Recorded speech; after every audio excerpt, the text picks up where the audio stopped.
Sound check. Isang mapagpalang umaga po sa bawat isa. Welcome po sa Sunday morning worship service dito sa Jesus Christ Baptist Church, at atin hong patuloy na pinapasalamatan ng Diyos sa kanyang kabanalan at biyaya at patuloy ho na pag-iingat sa bawat isa ho sa atin. Ilan ho muna mga announcements and reminders para ho sa ating mga kapatiran ho dito sa Jesus Christ Baptist Church. At una ho ay nais nating ipagbatiin ang mga magdiriwang ng kaarawan sa September 19, that is a Thursday, ay magbe-birthday ho ang dating pinakamaganda. Ngayon pangalawa na lang siya kasi nag-asawa na si Brother Paul. Pero pinakamaganda sa buhay ni Brother Boy si Sister Connie. And by the way, dahil gusto ho nilang makapag-celebrate advance, ay mamaya ho dito tayo magtatanghalian sa church. Amen? Sa may mga ubo, sorry na lang kayo, may ice cream kami mamaya. So, dito tayo mag-lunch, may ice cream tayo mamaya. And an early celebration ho ng birthday ni Sister Connie. And then also, magdiriwang din ng kaarawan sa 21. So that's a Saturday. Ang anak ho ng mga Lopez, sila Sister Casey at si Brother John Lopez sa UAE. So si Kuya Johan, kung kayo nanonood, advance happy birthday po sa inyo. Meron pa ho bang magba-birthday ngayong linggo? Sino ba ho? Ayun, ano pa pangalan?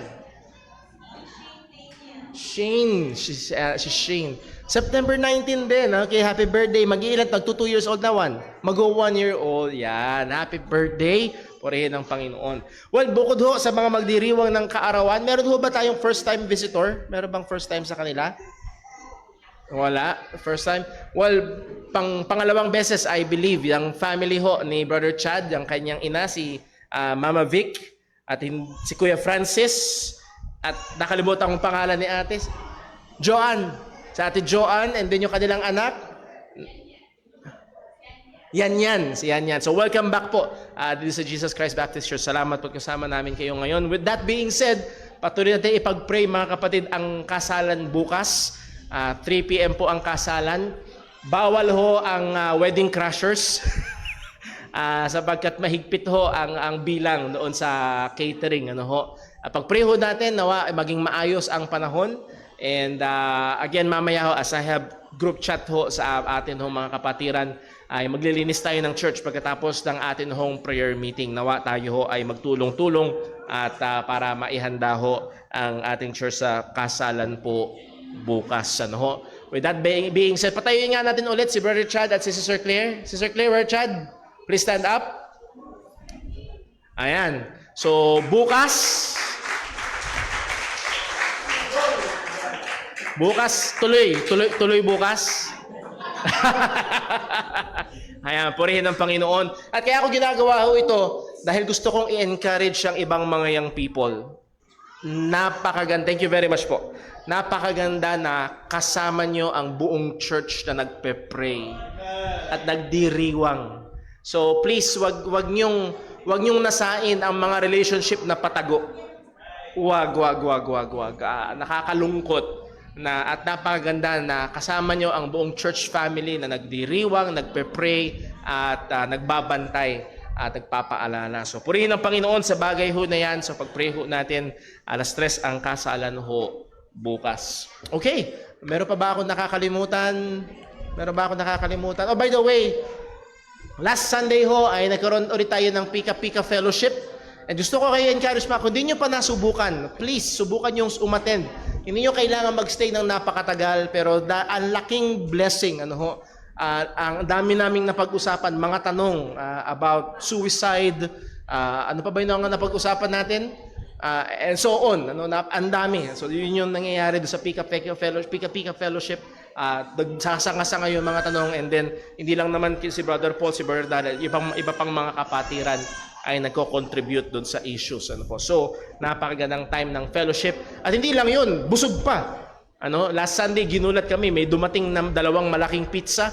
So, salamat ho sa nag-sponsor at purihin ng Diyos sa lahat ho ng bagay na yan. So, yun ho, ang ating mga announcements and reminders. Dadako po tayo ngayon sa ating pagsamba. Pero dais ko hong ipaalala, mga magulang, ang mga bata ho ay welcome na welcome sa ating gawain. Gusto nating masanay sila sa pagsamba.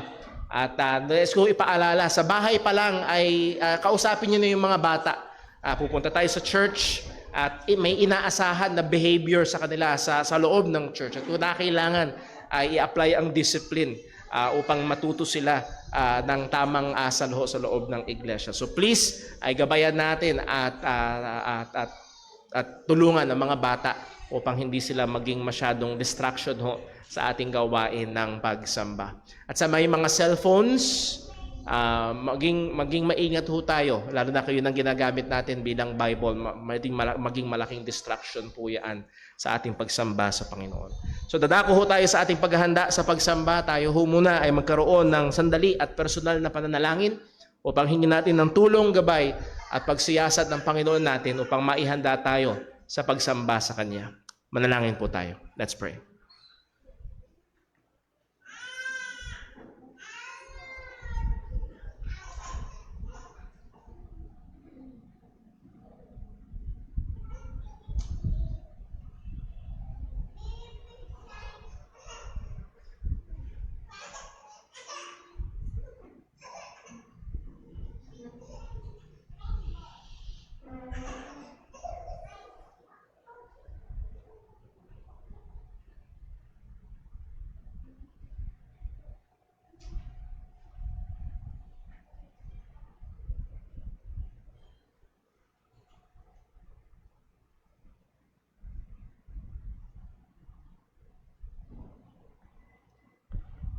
Manalangin po tayo.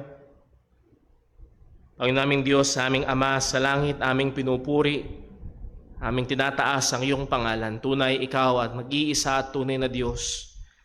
Walang iba na kagaya mo, nasakdal sa kabanalan, perpekto sa lahat ng iyong mga kagandahan. Ikaw ang soberanong Diyos na gumagawa ng lahat ng sang-ayon sa iyong mga kalooban. Ikaw rin, Panginoon, ang may hawak sa lahat ng iyong nilikha. Lord, sabi mo sa iyong salita, ang mga ibon na hindi babagsak na hiwalay sa iyong kapahintulutan. Maging ang mga damo, Panginoon, ikaw ang nagsusustento. O tulungan mo kami magpahinga sa katotohanan na ito, na ikaw ang may hawak sa amin. At gayon din ang mga katotohanan ito ay lalong magtulak sa amin sa tapat at tunay at seryosong pagpupuri at pagsamba sa iyo.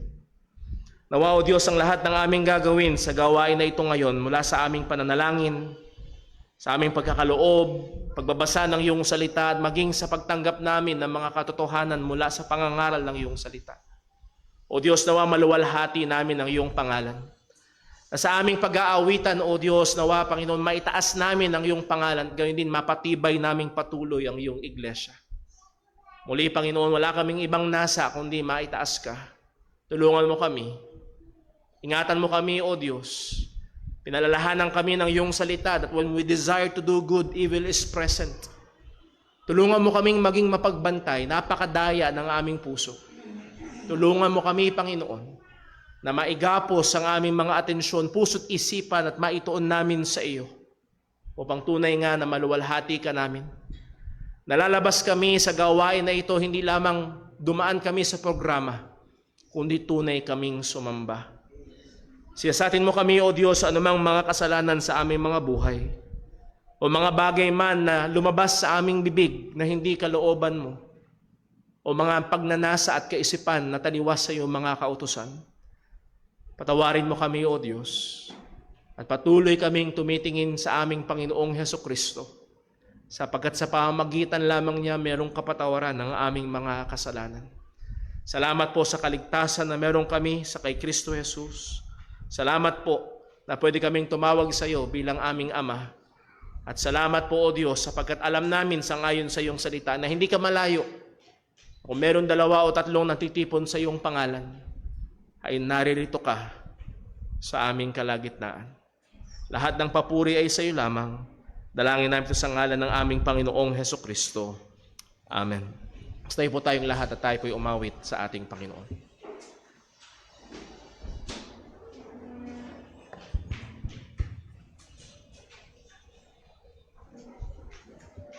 Magandang umaga po sa ating lahat. Tayo po ay mawit sa Panginoon.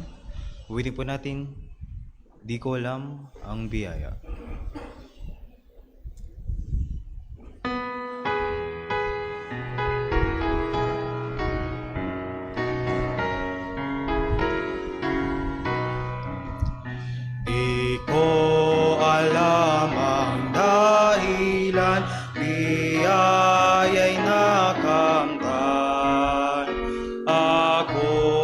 sa may minahal, tinubos na tunay. Ngunit aking naalaman na kanyang laging maiingatan, aking kaluluwa at buhay hanggang aray dumatal. Hindi ko natatalastas paano iniligtas, ni panong salita niya'y ay taglay ay patawan. Ngunit aking naalaman na kanyang laging maingatan, aking kaluluwa at buhay hanggang araw dumatal. Di ko batid ang pagkilos, Espiritu ng Diyos. Inihayag si Jesus na siyang manunubos. Ngunit aking naalaman na kanyang laging maingatan, aking kaluluwa at buhay hanggang aray dumatal. Di ko alam kung kailan babalik si Jesus, kung dadaan sa libingan o sa ulap lamang. Ngunit aking naalaman na kanyang laging maingatan, aking kaluluwa at buhay hanggang aray dumatal. Tayo po yung manatiling nakatayo para po sa ating pagkakaloob.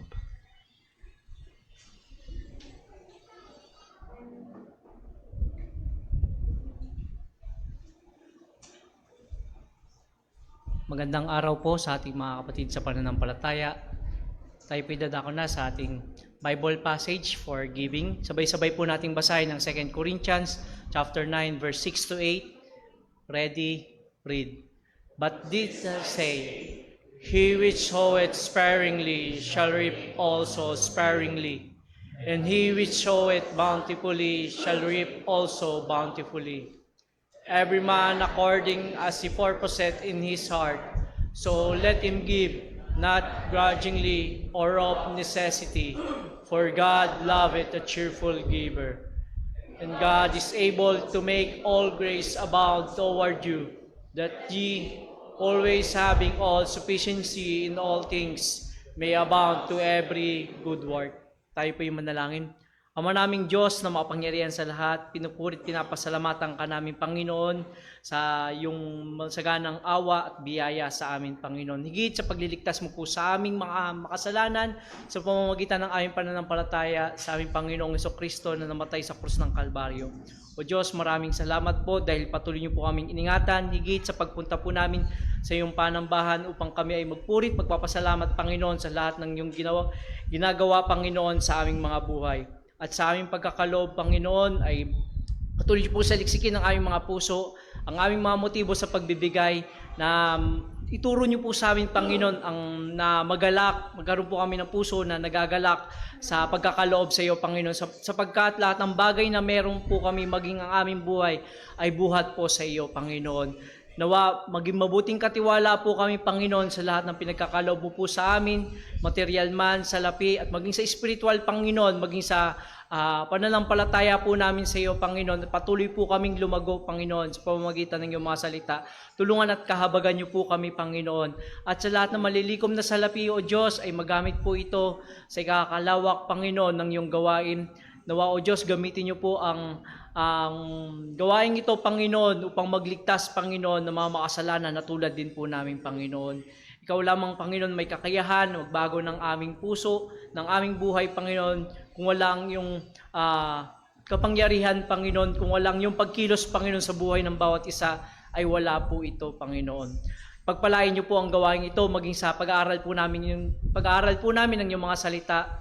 Patuloy niyo pong buksan ang aming mga puso't isipan sa mga katotohanan, Panginoon, na kami po ay mananampalataya at sasandig, Panginoon, sa iyong mga salita. Turuan at tulungan niyo po kami, mahabag po kayo sa amin, kaming mga makasalanan. Ito po ang aming samot dalangin sa aming Panginoong Jesucristo. Amen. Tayo po ay magkaloob sa ating Panginoon.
Muli po tayong mawit sa Panginoon. Awitin po natin, Standing on the Promises.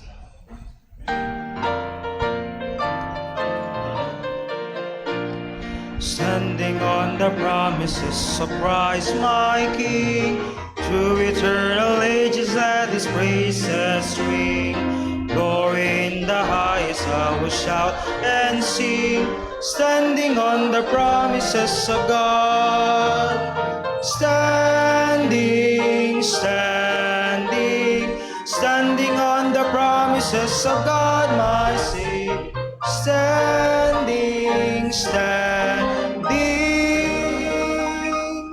I'm standing on the promises of God. Standing on the promises that cannot fail, when the holy storms of doubt and fears assail. By the living word of God I shall prevail, standing on the promises of God.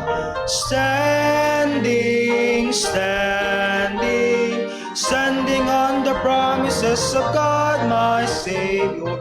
Standing, standing, I'm standing on the promises of God. Standing on the promises of Christ the Lord, bound to Him eternal by the love's strong cord, overcoming daily with the Spirit's sword. Standing on the promises of God. Standing, standing, standing on the promises of God my Savior. Standing, standing, I'm standing on the promises of God. Standing on the promises you shall not fall, listening every moment to the Spirit's call, resting in my Savior as my all in all. Standing on the promises of God. Standing, standing, standing on the promises of God my Savior. Standing, standing, I'm standing on the promises of God.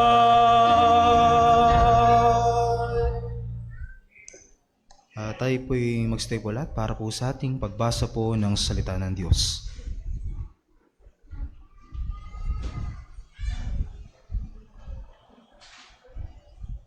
Magandang umaga po sa ating lahat. Sumati nawa ang kapayapaan ng Panginoon. Bigyan natin siya ng kaluguran sa pamamagitan ng pagbasa ng kanyang mga salita mula sa Aklat ng Awit, Kapitulo 90 hanggang chapter 90, in verses 1 to 12. Sabay-sabay po nating basahin. Ready, read. Panginoon, kayo ang aming tahanan mula pa noon. Bago niyo pa likhain ang mga bundok at ang mundo, kayo ay Diyos na, at kayo pa rin ang Diyos hanggang sa katapusan. Kayo ang nagpasya kung kailan mamamatay ang isang tao. Ibinabalik niyo siya sa lupa dahil sa lupa siya nagmula. Kung 1,000 taon sa amin ay parang isang araw lang na lumipas sa inyo, o parang ilang oras lang sa gabi. Winawakasan niyo ang aming buhay na parang isang panaginip na biglang nawawala, o para ding damong tumutubo at lumalago sa umaga, ngunit kinahapunay natutuyo at nalalanta. Dahil sa inyong galit, kami ay natutupok. Sa tindi ng inyong poot, kami ay natatakot. Nakikita niyo ang aming mga kasalanan, kahit na ang mga kasalanang lihim naming ay alam niyo. Totoong sa galit niyo kami ay mamamatay. Matatapos ang aming buhay sa isang buntong hininga lang.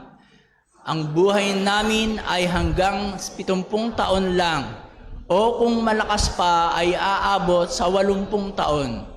Ngunit kahit ang aming pinakamagandang mga taon ay puno ng paghihirap at kaguluhan, talagang hindi magtatagal ang buhay namin at kami ay mawawala.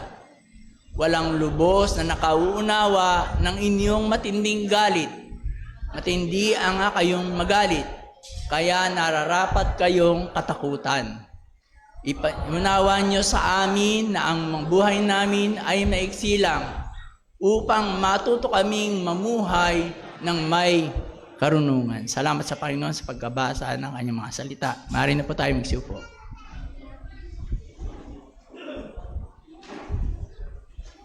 Tayo'y dadako sa ating pag-aaral ng salita ng Panginoon. Isa ho sa mga utos ng Diyos sa atin bilang kanyang mga tao o bilang mga mananampalataya ay tayo ay maging wise or maging marunong. At tayo inuutusan ng Diyos na patuloy na magtamo o mag-increase sa wisdom. For example, sa Proverbs chapter 4 verse 5, ang utos ng Panginoon sa atin ay ito, get wisdom, get understanding. Forget it not. Huwag mo daw kakalimutan.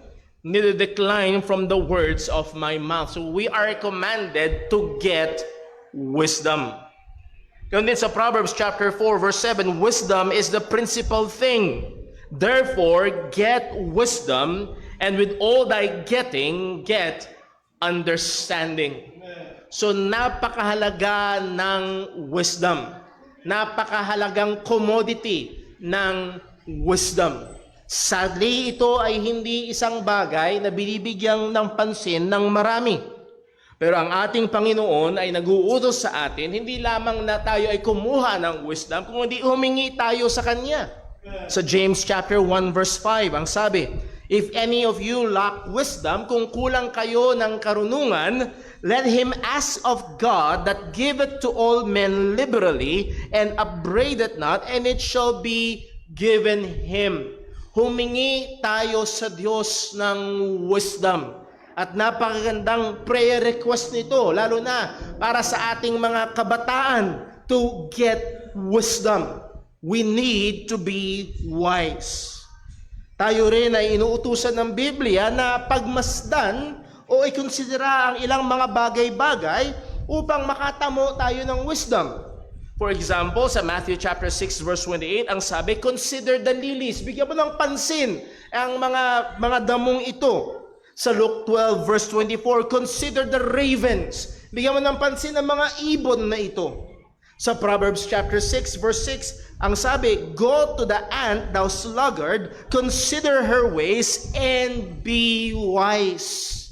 So pwede kang tumingin sa maraming mga bagay-bagay. Kung ang iyong anak ay tamad, suruan mo siyang tumingin sa mga langgam. Nakakita na ba kayo ng tamad na langgam? Ang langgam ay laging gumagawa. Ang langgam ay laging masipag. Kaya yung mga tamad, huwag kang manood ng YouTube, manood ka ng langgam. And be wise. So tayo ay inuutusan na tayo ay magtamo ng karunungan. It aims to teach us that we may gain wisdom. Hindi lamang para maging maayos sa ating pamumuhay dito, pero mainly upang sa ating pamumuhay ay magbigay tayo ng kaluwalhatian sa Diyos. Now, ang lahat ng ito ay sinabi ko ho sapagkat meron sa Bibliang isang paraan at sinukoy ang Biblia na dapat nating ikonsidera para magtamo tayo ng karunungan. Ngunit sadly, ang paksang ito ay madalas na iniiwasan, hindi pinag-uusapan, at kung sakali mang may mag-brought up, ay ano ka ba? Napaka-dark naman ng isip mo. Walang iba kung hindi ang kamatayan.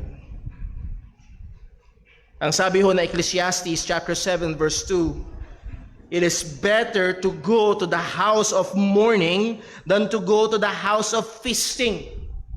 Mas mainam daw ang pumunta sa isang lugar, sa isang tahanan na handon ng pagtangis, na handon ng paghagulgol, na handon ng kalungkutan, kaysa pumunta sa isang tahanan na nahandon ng handaan dahil may kasiyahan. Ang sabi, "For that is the end of all men, and the living will lay it to heart." Itong nakaraang linggo, meron hong ibinurol dito sa chapel na naririnig mo kung hindi sa gabi, sa umaga, naririnig, umaalingaw-ngaw sa buong bakuran ang pag-iyak. Hindi ko alam kung asawa siya o anak siya o kapatid siya, pero umaalingaw-ngaw. At ang sabi ng salita ng Diyos, makikinabang yung buhay. The living will lay it to his heart. It is the end of all men. Ito ang katapusan. Isang araw, mga kapatid, mga kaibigan, isang araw mamamatay tayo. Hindi natin alam kung kailan. Pero sabi ng salita ng Diyos, the living will lay it to heart. Ang may pakinabang pagdating sa mga burol, pagdating sa mga patay, ang may pakinabang ay yung mga buhay na pumupunta. Minsan ang Pilipino may kaisipan na pag maraming bisita sa patay, nakikinabang yung namatay na. No. Ang makikinabang ay yung buhay pa. Na ikaw ay mapapaalalahanan na isang araw, ikaw naman. Isang araw, darating ang kamatayan. At huwag mong isipin kung narito ka ngayon at binabaliwala mo ito dahil ikaw ay bata pa. Listen! Nagbuburol din po kami ng mga bata. Namamatay din ng mga teenagers. Hindi porket walang sakit, hindi ka maaaring mamatay. At narito ang salita ng Diyos ay nagsasabi sa atin, get wisdom, and ang pagkukonsidera sa kamatayan ay magbibigay sa atin ng karunungan. At ito yung passage na ating binasa mula sa Psalm 90 verses 1 to verse 12. At as ko saysayin yung ating pinakamensahe bago tayo manalangin. Ang ating mensahe ay mula sa salita ng Diyos ay ito, death should be a clear and conscious reminder to all of God's great wrath against sin and should instruct us to be wise and good stewards of the time entrusted to us.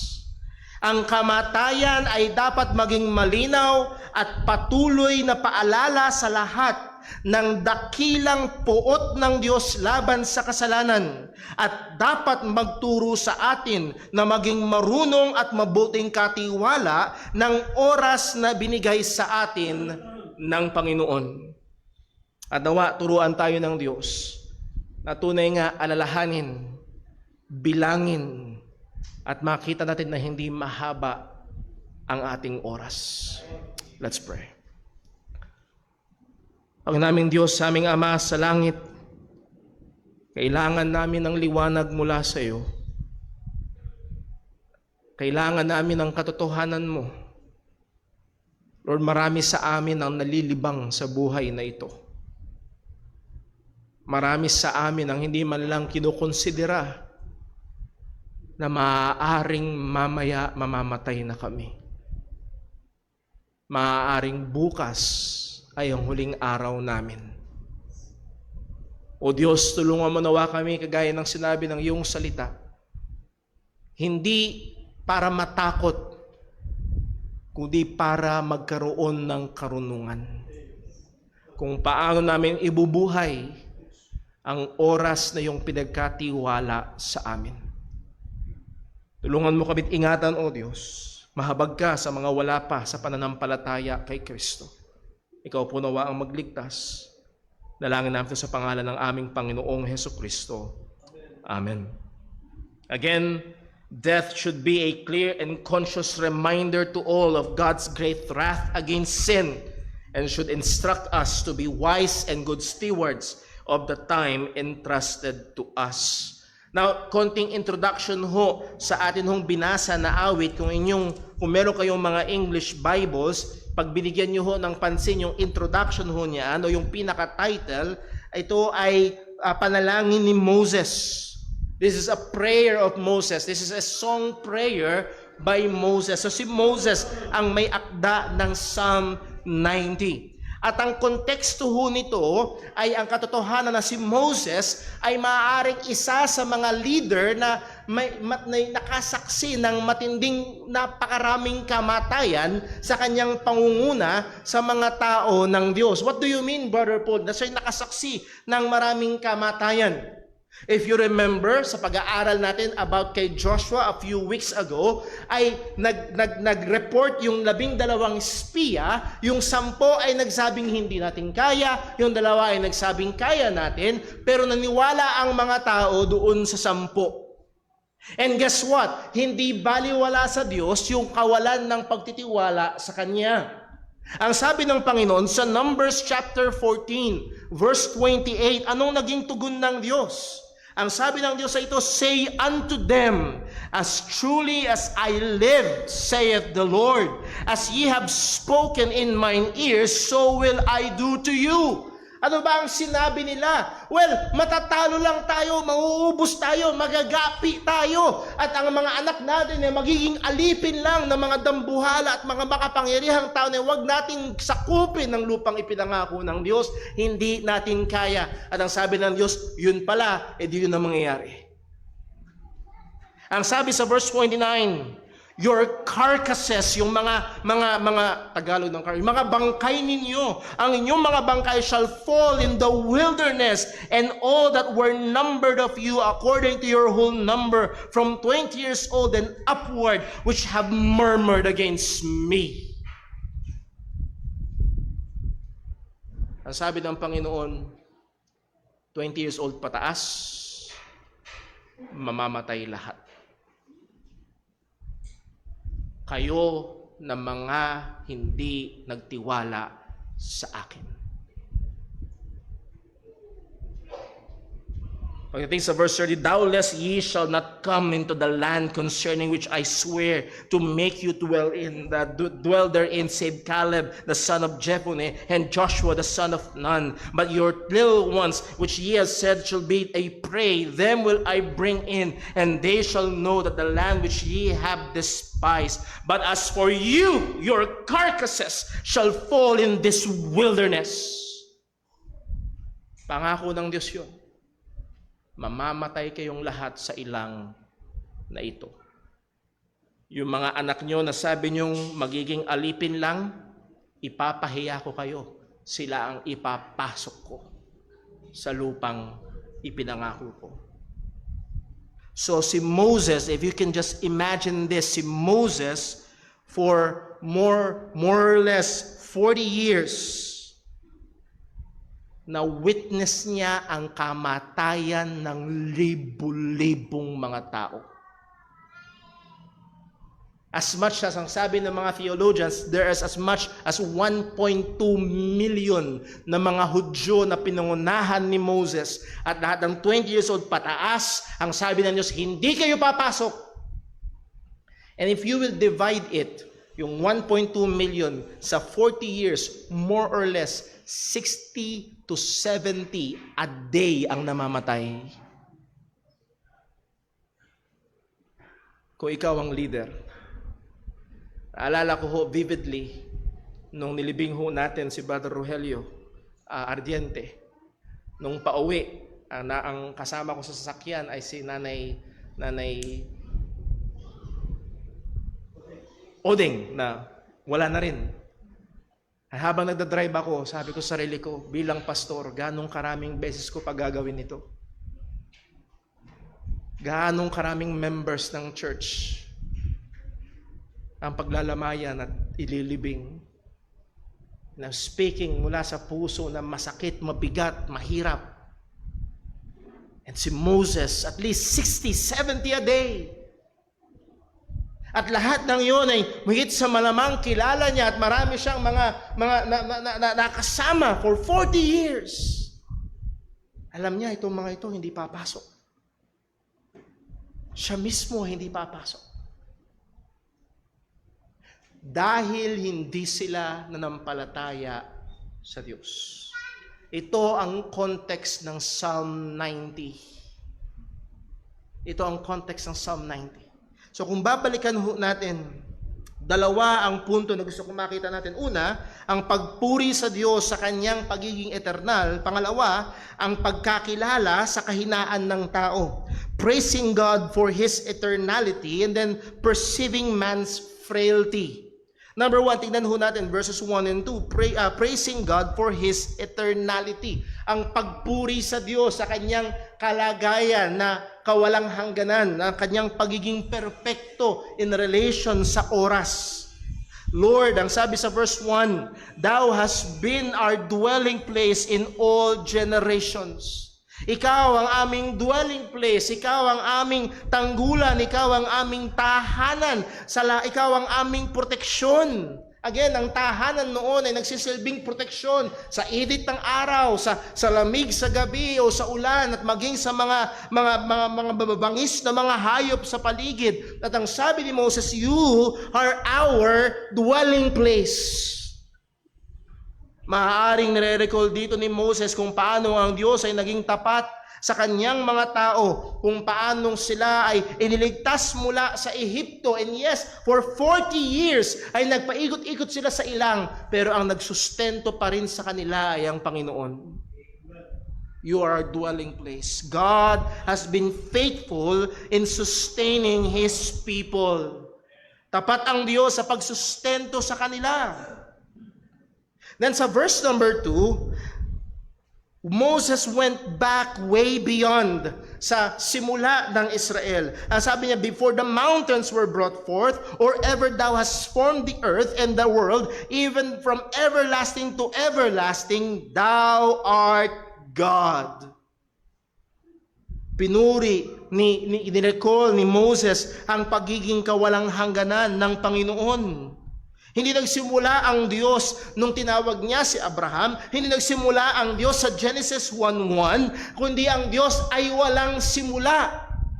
He is from everlasting to everlasting. Tayo bilang mga tao, meron tayong simula. Pero sa ngayon sa Bible, wala tayong wakas. It's either ikaw ay walang hanggan sa piling ng Diyos o walang hanggan sa impyerno. Pero either way, walang hanggan ang tao. Pero meron tayong simula. Ang lahat ay merong simula. Pero ang Diyos, listen, ang Diyos ang nag-iisang from everlasting to everlasting. Walang kagaya niya. At karapat dapat lamang siyang purihin. Thou art God. And by the way, ito'y nagpapakita ng kamalian ng doktrina ng isang relihiyon dyan na ang Diyos ay nag-upgrade lang. What God is, what man is, God was. What God is, man can be. Ang Diyos ay nagsimula lang daw na parang tao, and nag-level up. And guess what? Pwede ka rin mag-level up. Pwede ka rin maging Diyos isang araw. No, yun ay malaking kalokohan because God is God from everlasting to everlasting. He is our eternal God.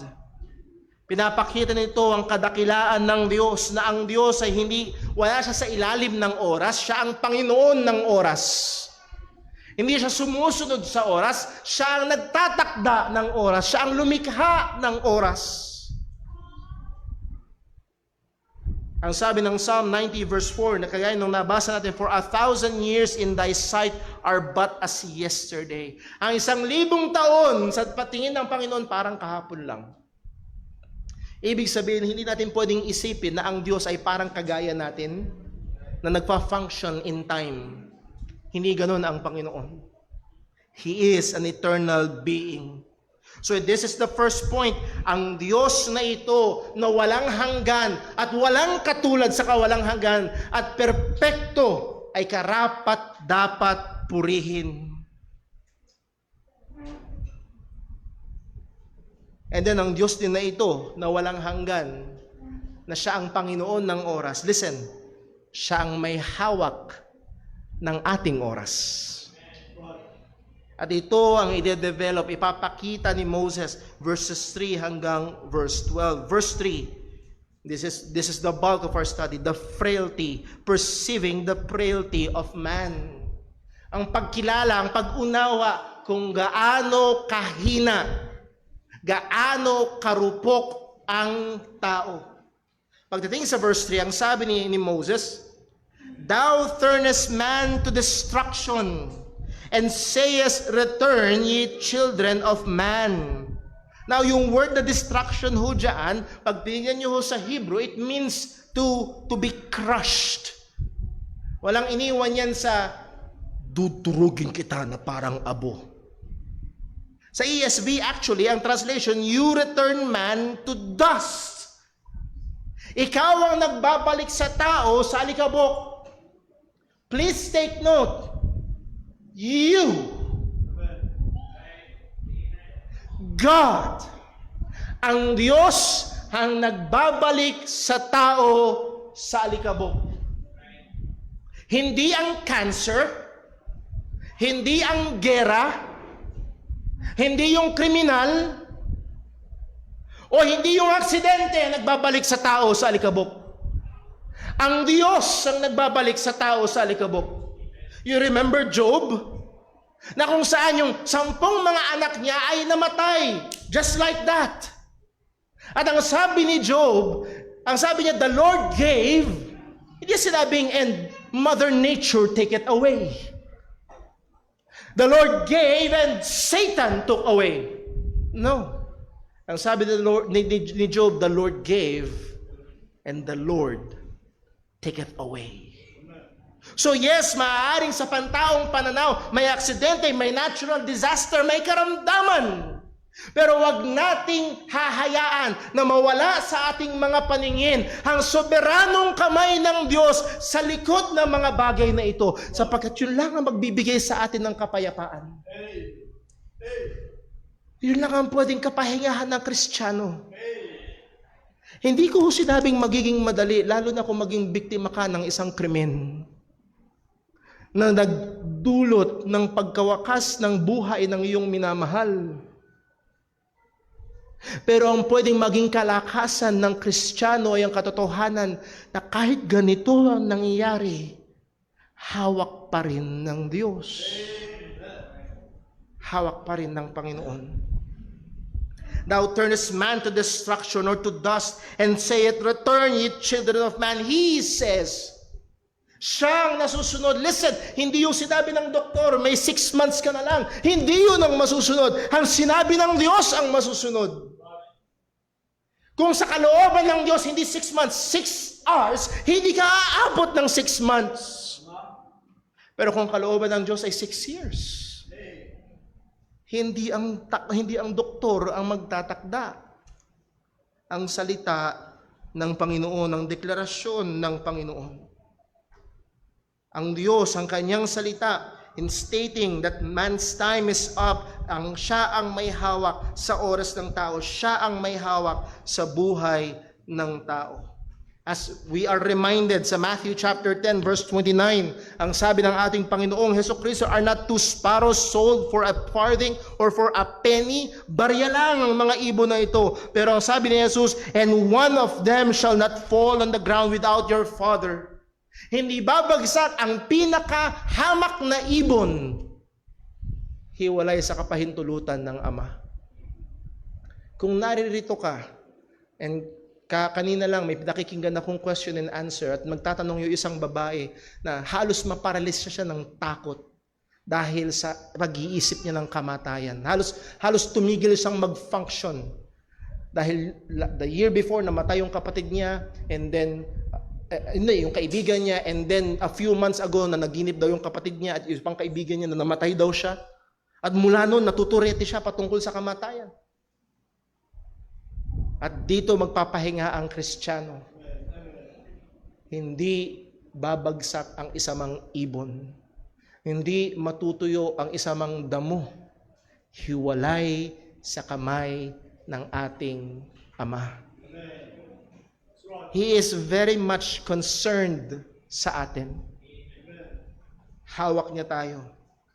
Ang ating mga kamay ay wala sa kamay ng doktor, wala sa pera, kundi nasa kamay ng Panginoon.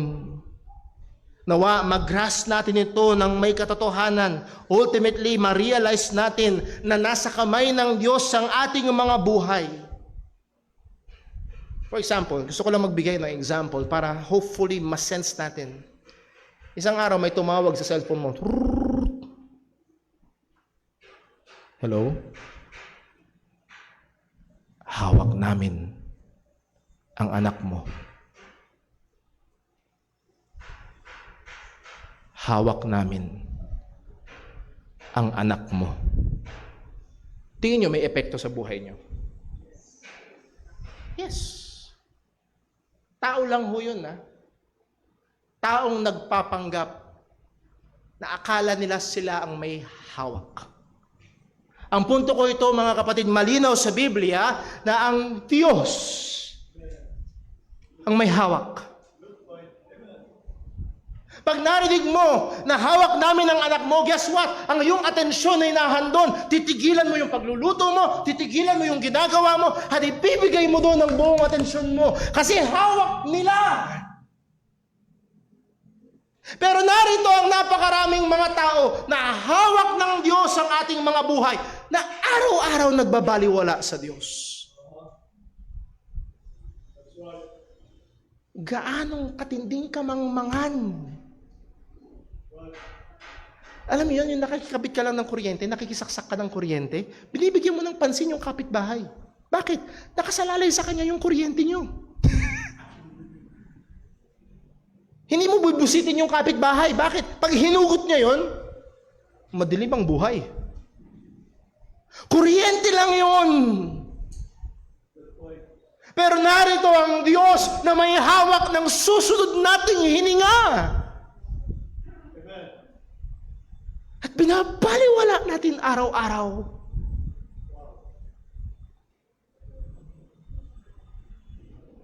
Siya ang may hawak. At ang sabi ni Moses, and you can just feel itong puso ng tagapanguna na ito, and he is witnessing, if not day after day, ang napakaraming namamatay dahil sinabi mismo ng Diyos, hindi sila papasok sa lupang ipinangako. Ang sabi sa verse number 5, thou carriest them, thou meaning God, them meaning people, thou carriest them away as with a flood. They are asleep. Para silang panaginip, para silang tulog. Ang punto ito, para mo silang hinahawi at tinatangay na parang baha. And there are times na hindi pa isa-isa. May mga pagkakataon na isang dagsa. Nitong nakaraan lang, September 11, inalala ang mga namatay doon sa Twin Towers sa New York. Sa isang iglap, more than 3,000 na tao ang namatay.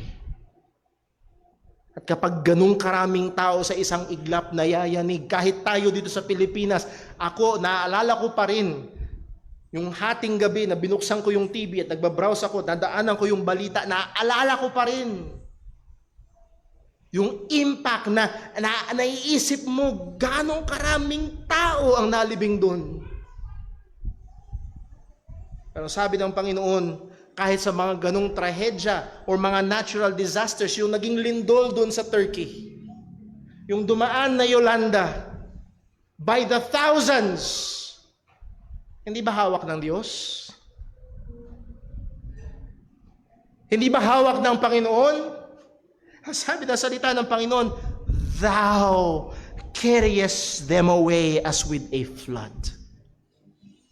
Yung paisa-isa ay hawak ng Diyos at yung isang dagsa na kamatayan ng karamihan ay hawak pa rin ng Panginoon. Mga kapatid, may kaisipan sa labas na dahil daw sa mga natural disasters, marami ang namamatay, kaya sila hindi naniniwala sa Diyos. Baligtad, sangayon sa Biblia, even in those disasters, nahandun ang kamay ng Panginoon. Ang sabi, they are asleep, or sa ibang translation sa ESV, they are like a dream. Kung kagaya ko ho kayo, napakadalang ng panaginip na naaalala ko. Pero lahat ng panaginip, kailan natatapos? Pag nagising. At minsan bigla. Pag maganda yung panaginip, gusto mo sanang balikan, part 2, kaya lang wala na. Pagsalang mo ulit, ibang side na. Pero ang sabi dito, ang tao parang panaginip, biglang wala na. Wala na. Lahat tayo ay may kwentong ganun. Kahapon lang, kausap ko siya. Kamakailan lang, nagkasama ko siya. Noong nakaraan lang, nagkasalubong kami sa kanto. Wala na. Wala na. In the morning, they are like grass that groweth up. Verse 6, in the morning, it flourisheth and groweth up. In the evening, it is cut down and withered. Itinuring sa parang damo. Sa umaga, ay parang napakaganda, napakayabong. At pagdating sa hapon, tuyo na. At susunugin na. Ganun kabilis. Ganun kahina ang tao. Alam niyo, si Hitler, napakamapangyarihan, namatay din. Si Michael Jackson na napakasikat, namatay din. Sa ating bansa, si Cory Aquino na napakayaman, namatay din. Parang damo, gaano mang kayabong, matutuyo. Matutuyo.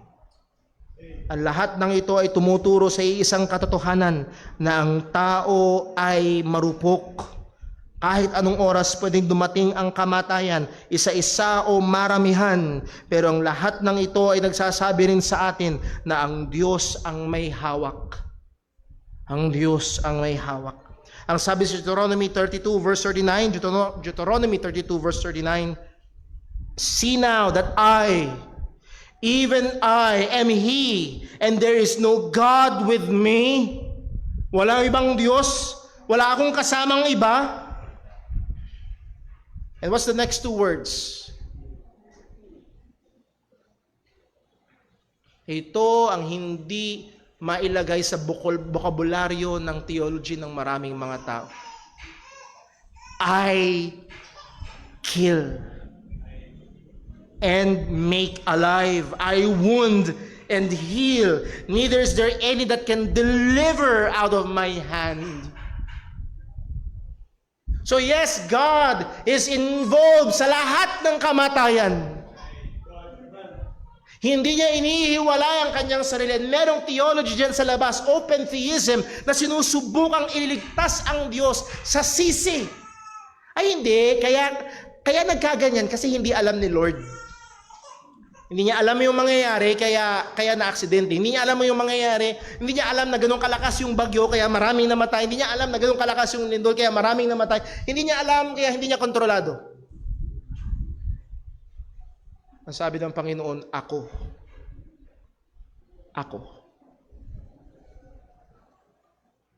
Pagdating sa verse 7 ng Psalm 90, for we are... Maraming magtatanong, Brother Paul, bakit?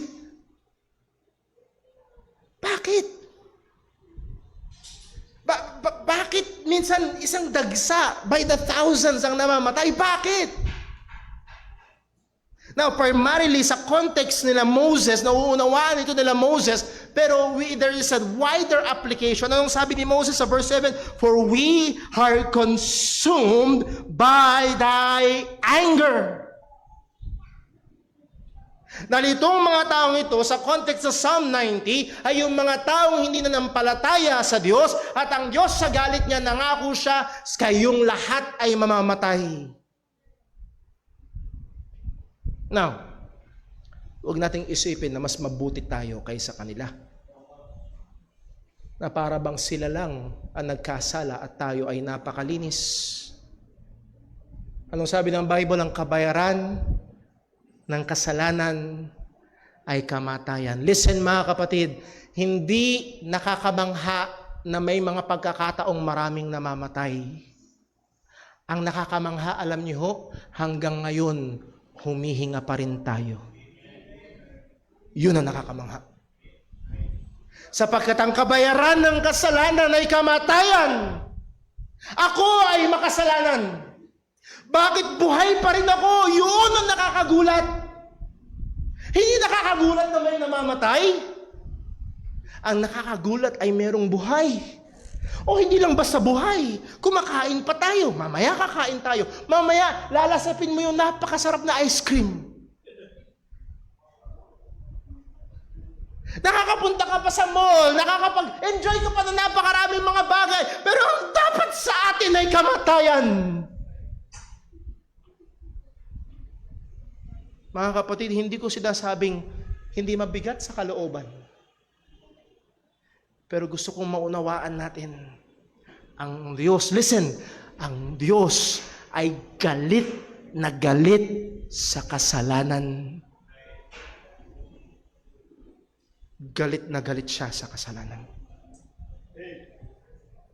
Or we are consumed by thy anger, and by thy wrath we are troubled.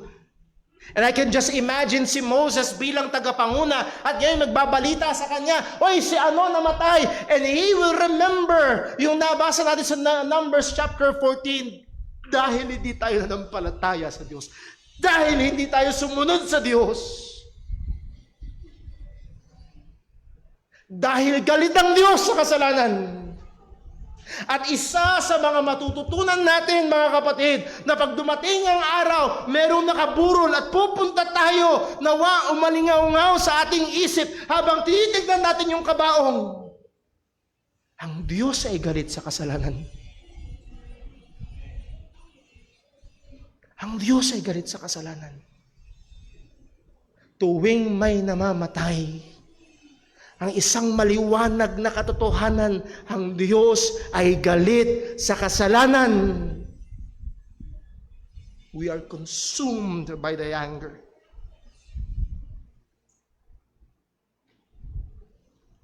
Again, magandang application sa atin.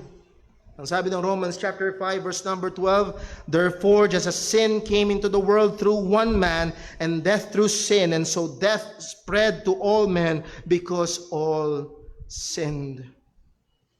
Muli tuwing nakakasaksi tayo ng kamatayan, kahit kaunti, isa, kaunti o marami, kahit ito man ay biglaan o inaasahan, lahat ng sakit na nasa paligid nito, lahat ng kabagabagan na dulot nito, lahat ng kalungkutan na tangay-tangay nito, dapat itong magpaalala sa atin dahil ang Diyos ay namumuhi sa kasalanan.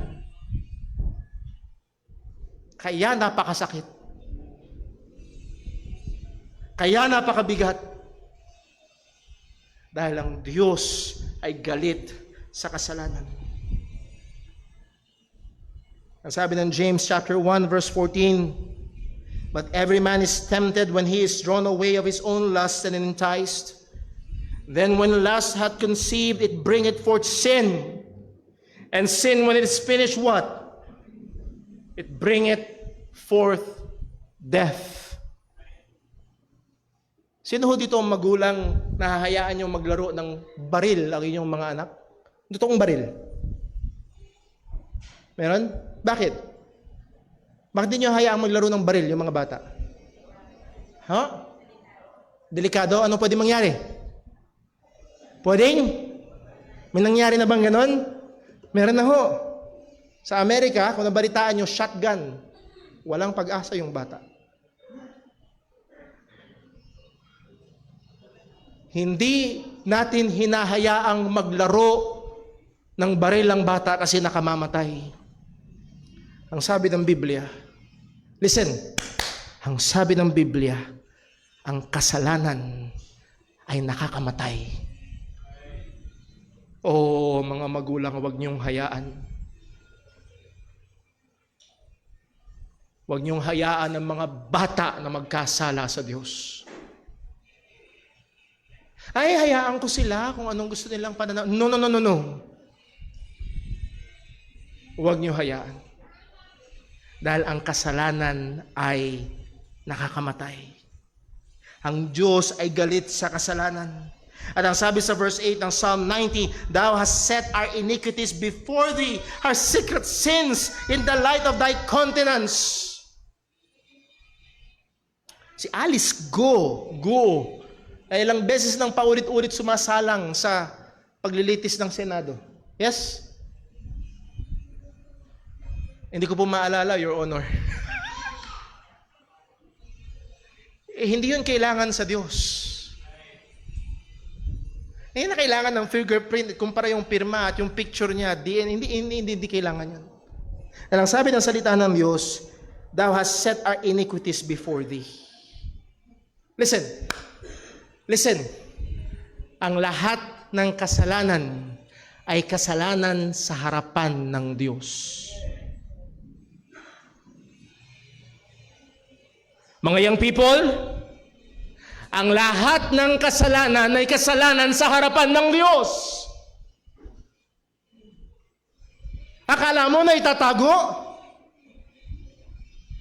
Walang na itatago.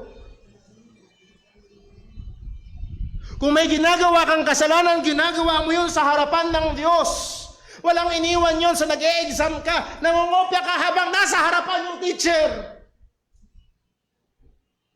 Kitang-kita, hindi mo maikakaila. Ano sabi ng salita ng Diyos? Our secret sins in the light of Thy countenance. Kahit yung mga kasalanang pinakasisikreto mo, nasa harapan ng Diyos.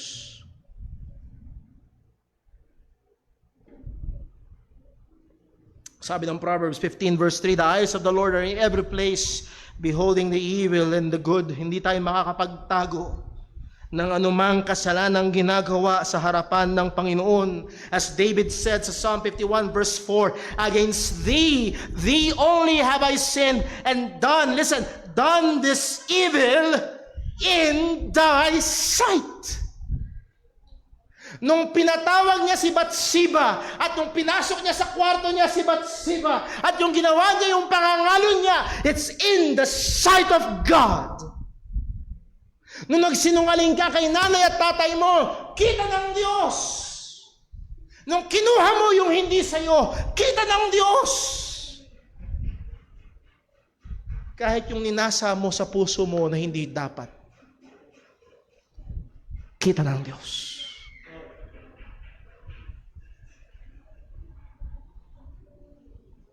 Pero narito pa rin yung katotohanan, kahit kita ng Diyos ang lahat ng iyon, minahal pa rin tayo ng Panginoon.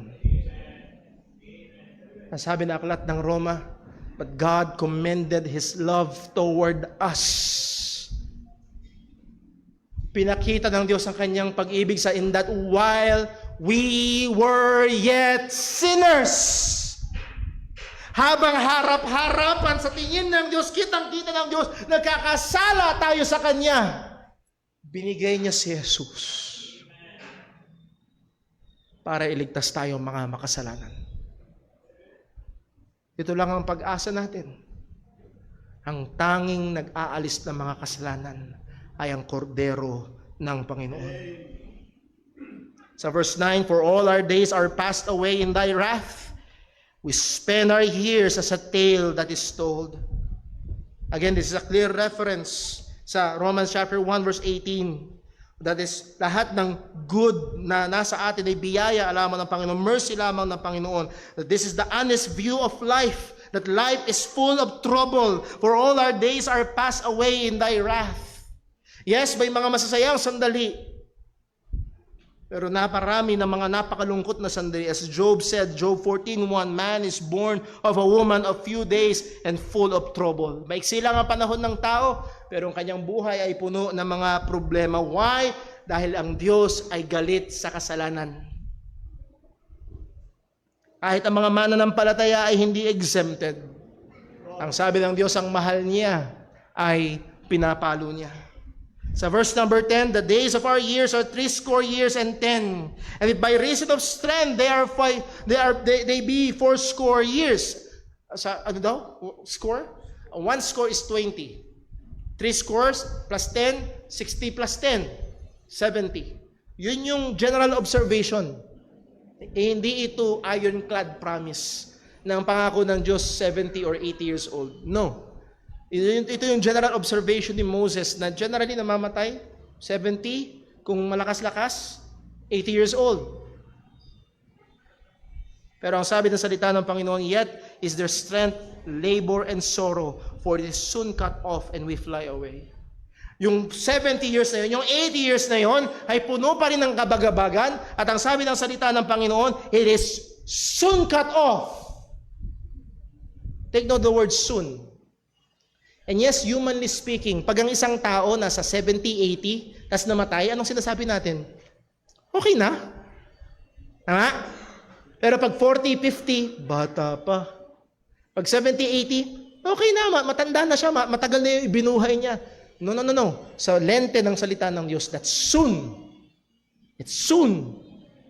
Bakit? Dahil ang disenyo ng Diyos sa tao ay walang kamatayan. Pumasok lang ang kamatayan dahil pumasok ang kasalanan. Pagdating sa verse 11, malapit na po tayong matapos. Who knoweth the power of thine anger? Even according to thy fear, so is thy wrath. Sa ESV, ang translation nito, who considers the power of your anger and your wrath according to the fear of you. Sino ba nagkukonsidera sa kapangyarihan ng iyong galit? Nakita niyo ho?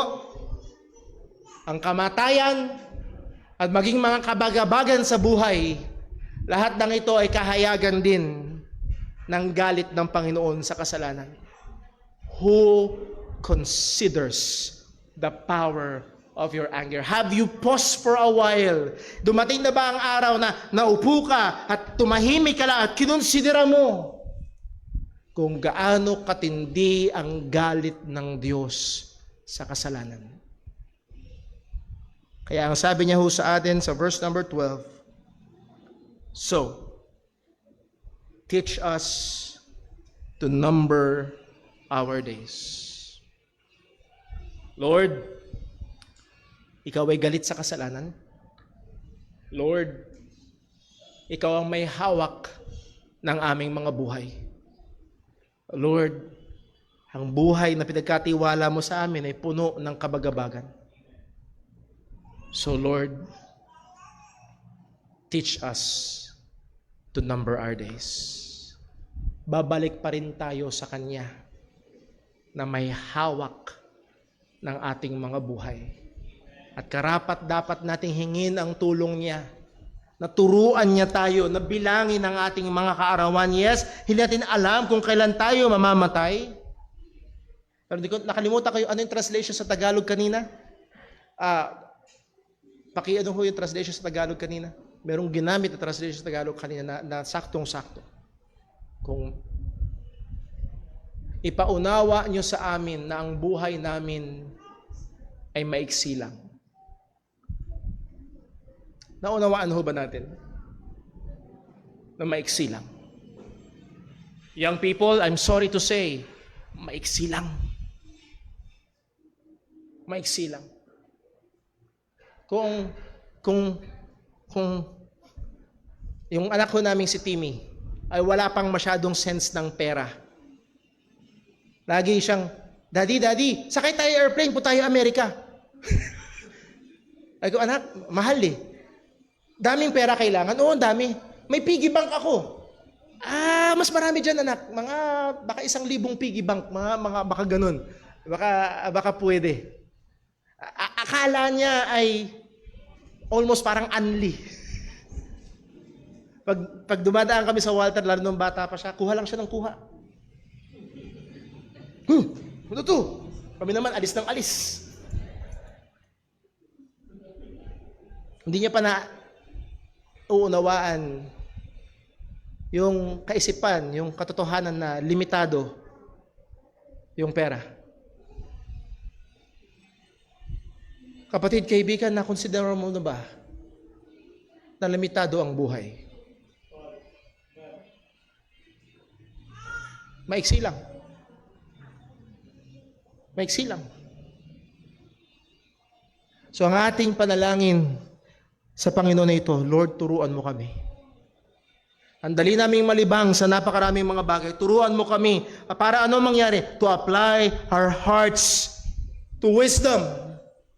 Para magtamo kami ng karunungan, para magkaroon kami ng karunungan sa aming mga puso. Guess what? Kapag alam mo na ang pera mo ay 1,000 na lang, tas meron pang 10 araw bago sumweldo, magiging napakatalino mo sa paggastos. Yes? Pero kung iniisip mo, meron ka pang Lazada Pay Later o ng G-Credit, ang problema, hindi mo pwedeng utangin sa Panginoon ng oras. Hindi pwede. Hindi unli. Kaya maging marunong tayo sa paggastos, paggamit ng buhay na pinagkatiwala sa atin ng Panginoon. Let me end sa isang illustration at isang verse. Si Jonathan Edwards, isa sa pinakakinikilalang, pinaka-genius theologian, philosopher-theologian na pinudus ng Amerika. Nung siya ay 17 years old, ay nagsulat siya ng kanyang mga resolutions. Mga young people, I highly advise, i-search nyo resolutions of Jonathan Edwards. 17 years old. At number 5 sa kanyang resolution number 5, sabi niya, resolved, desisyon ko to, never lose one moment of time, but seize the time to use it in the most profitable way I possibly can. Wala akong sasayanging oras, kundi gagamitin ko sa pinakamainam anumang oras na meron ako. Karamihan sa 17 years old ngayon, ang hinahanap yung pamatay oras. Bakit mo papatayin ang isang bagay na napakahalaga? Now, paano natin gagawin ito? Ang sabi ng salita ng Diyos, Ecclesiastes chapter 12 verse 13, let us hear the conclusion of the whole matter. Fear God and keep His commandments. For this is the whole duty of man. Pwede nating buodin. Yes, maraming konsiderasyon, pero pwede nating ibuod sa dalawa. Sa maiksing oras na meron ka, matakot ka sa Diyos at sundin mo ang kanyang mga kautusan. Matakot ka sa Diyos, sumamba ka sa Panginoon, luwalhatiin mo ang Diyos at sumunod ka sa kanyang mga kautusan. For this is the whole duty. Or sa ibang translation, this is what it means to be man. Ito ang pagiging tao. Anong nagsiset apart sa tao sa unggoy? Kasi ang unggoy ay hindi pwedeng magkaroon ng takot sa Diyos. Ang tao ay nilikha ng Diyos na dapat at pwedeng magkaroon ng takot sa Kanya. Mga kapatid, mga kaibigan, maiksi lang ang oras. Lalo higit sa mga naririto na wala pa kay Kristo. Huwag mo sabihin matagal ka pa. Pwedeng mamaya, pwedeng bukas, pwede naman 10 years from now. Pero ang sabi ng salita ng Diyos ngayon ang araw ng kaligtasan.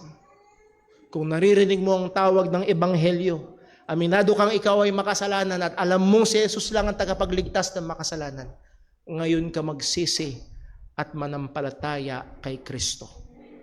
At sa atin naman, tayo ay matutunawa sa biyaya ng Diyos na bilangin ang ating mga araw. Kilalanin natin na maiksi ang ating araw, na ang Diyos ang may hawak sa ating mga buhay upang mabuhay tayo ng may karunungan. Let's pray. Pangunaming Diyos, aming Ama sa langit, salamat po. Salamat sa paalala ng iyong salita. Salamat, O Diyos, na ang kamatayan na madalas iniiwasan, ayaw pag-usapan o isipin. Panginoon, ang kamatayan ay pwedeng magturo sa amin ng napakahalagang katotohanan. Na ikaw nga ay Diyos na galit sa kasalanan. Na ikaw nga ang Diyos na may hawak ng aming mga buhay. At ikaw rin, Panginoon, ang Diyos na karapat dapat paglaanan ng aming mga buhay. O tulungan mo kami. Kagaya ng panalangin ni Moses, Lord, teach us to number our days.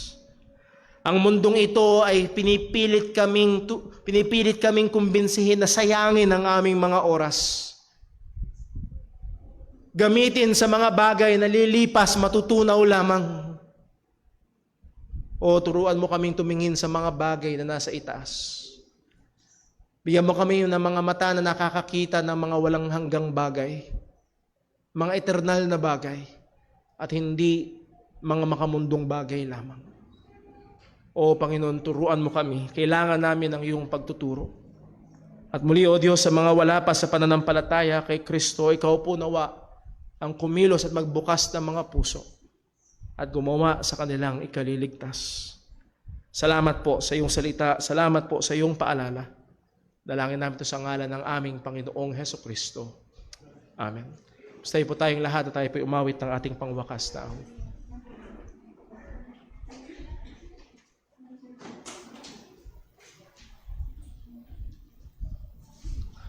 Tayo po'y mawit sa Panginoon.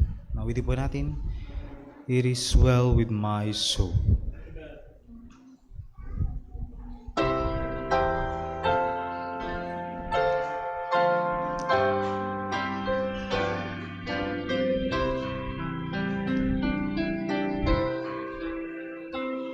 And peace like a river attended my way, when sorrows like sea billows roll. Whatever my lot, thou hast taught me to say, it is well with my soul. It is well with my soul. It is well with my soul. I see no the bliss of this glorious love. My sin not in part, but the whole is nailed to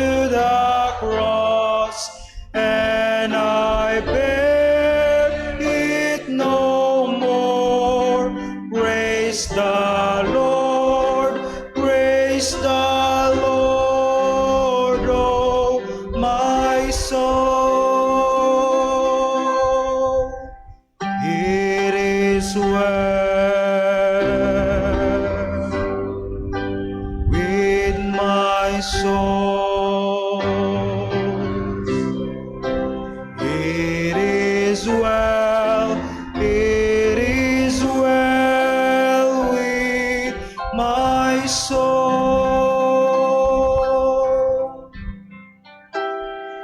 Purihin po ang pangalan ng Panginoon. Salamat po sa bawat isang naririto, maging sa ating mga kasama online. Mga kapatid, muli, balikan natin ang mga salita ng Diyos na ating napag-aralan. Basahin natin muli ang Psalm 90. Pagbulayan natin ang mga katotohanan ng Panginoon. At huwag nating hayaan na wala itong maging epekto sa ating mga puso at buhay. At nawasan man tayo tinawag ng Diyos, patuloy tayo na maging maliwanag na ilaw, maging maalat na asin para sa kaluwalhatian ng ating Panginoon. At sa ating paghiwa-hiwalay, nawa ang biyaya ng ating Ama, ang pagmamahal ng ating Panginoong Hesukristo, at ang kapangyarihan ng Banal na Espiritu ay sumabawat isa sa atin. Patuloy tayo magmahalan, magpanalanginan, at magpatotoo sa ating Panginoong Hesus na namatay at muling nabuhay. God bless po, magandang tanghali. At dito nagtatapos ang atin hong gawain ng pagsamba. At inanyahat po ang lahat na magsiupo ho muna. Kung maaari ay magsiupo ho muna.